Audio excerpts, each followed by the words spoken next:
What's good, y'all? It's your boy Mixtape Marv, and today I'm gonna hit y'all with my thoughts on this new album from Cormega entitled The Realness II. But first, I want to point out that I'm wearing a hat, and if you follow my reviews and follow this channel, you will know that I don't wear hats. But it just so happens that I had the most unfortunate experience of my life in a barbershop, so now I have to wear a hat for a couple weeks. But getting right into this project, Cormega, he's a Queensbridge legend, veteran, and an artist who can be looked at as one of the most thoughtful street poets in the rap game. In the 90s and 2000s, the man said many gems that I still try to abide by today and find myself still quoting frequently. And just overall, I want to highlight how underrated he is as a lyricist. Now, this new project, The Realness II, is the highly anticipated, long-awaited sequel to his magnum opus. The Realness was an album that probably should have dropped in the late 90s ideally, but due to label disputes and legal problems, it was pushed back to 2001. Now, the cover art for The Realness 2 finds Cormega in the same pose, staring out his project window roughly 21 years later, but with more of a calmer and a seemingly more patient demeanor. And Cormega's content has matured considerably since some of his more ruthless, mafioso, and coke-driven bars back in the Firm days when he had criminal thoughts in a blue Porsche. But if you have paid attention to Cormega over the years, he has evolved as a person and become this life coach or enlightened street scholar. You could catch glimpses of his lyrical maturity on albums like Born and Raised, Legal Hustle, and even on some of The True Meaning. However, getting right into this project, it contains 13 songs and lasts approximately 34 minutes. The only features are Nas, Lloyd Banks, and Havoc. He kept it strictly Queens, as he should. And it boasts production from The Alchemist, Havoc, Large Professor, Big Ty, Domingo, Shaw Money XL, Harry Fraud, and Street Runner.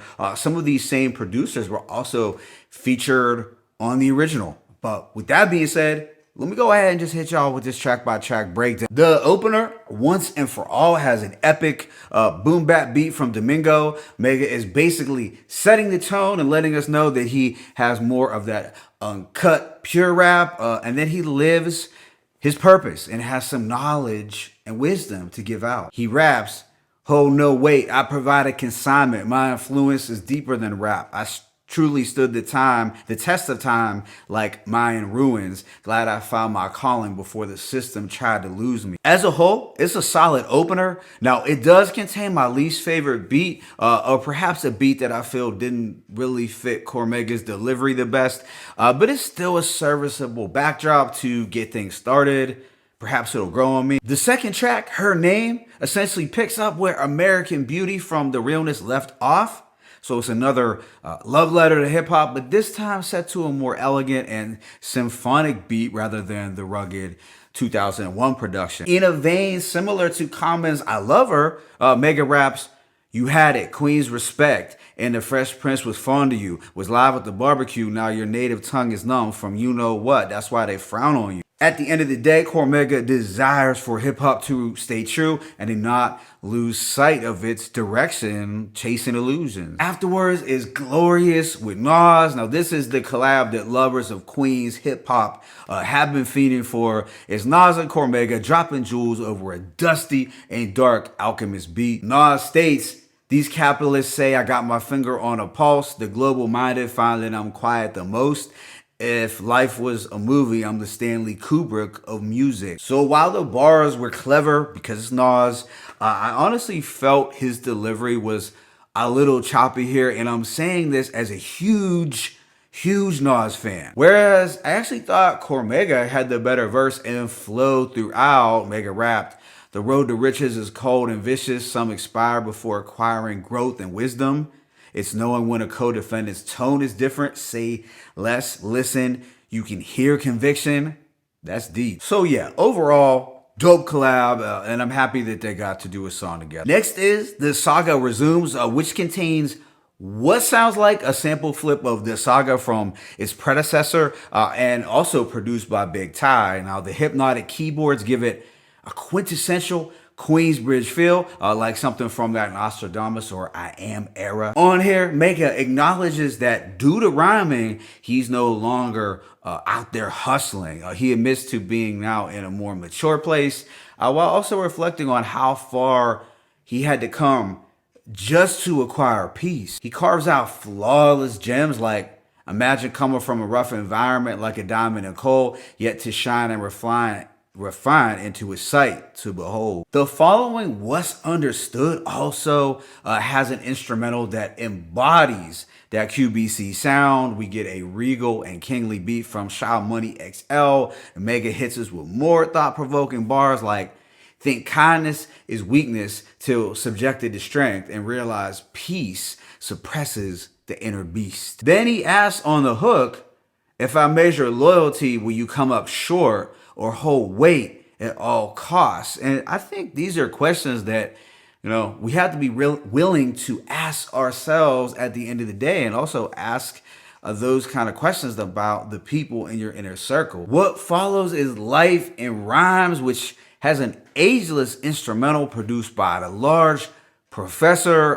The dreamlike and sparkling keys are the perfect backdrop for Mega's deep reflections. He states, to each his own, we all addicted, whether substance or riches. If you want more when you get it, what's the difference between insatiable and the fulfillment? Desire turns against you if you can't find contentment. Again, more wise advice, because we often, as human beings, find ourselves getting caught up in that hunger for more mentality, which is good. But if we are never content or living in the present moment, then it can be a problem. The subsequent song is Grand Scheme with Lloyd Banks. Now, the two drop jewels over at Glistening and Jazzy Street Runner beat. This feels like the soundtrack for esteemed bosses. Honestly, I feel this could have had a Ross or AZ feature. Lloyd Banks' gritty voice complements the plush beat well, and Mega gets philosophical, reminding us that quality of life means nothing to death, and that you can't buy love or respect. Track 8, White Roses, has a damp,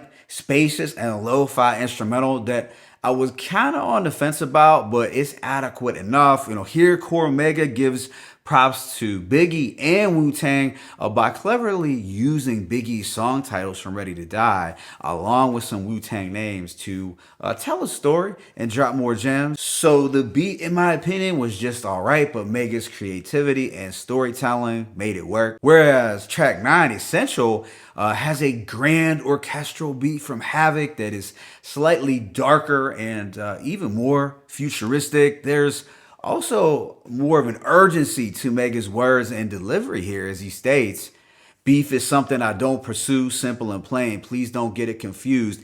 If it's survive or die, I will eat your food. So he's reminding us that he comes in peace, but he's also prepared for war if his survival is on the line. It's kind of like, if my back's against the wall, I'll brawl. On this one, he encourages folks to not let emotions deceive, and to not beef with women, and to watch out for phony friends with rogue intentions. Then he gives us more sage-like advice with, I can give you jewels to survive, but you would rather wear jewels to shine. A chain is bondage to foolish minds. Now, that one may go over some heads because a lot of us are addicted to chains and shiny objects. But at the end of the day, Cormega is really right.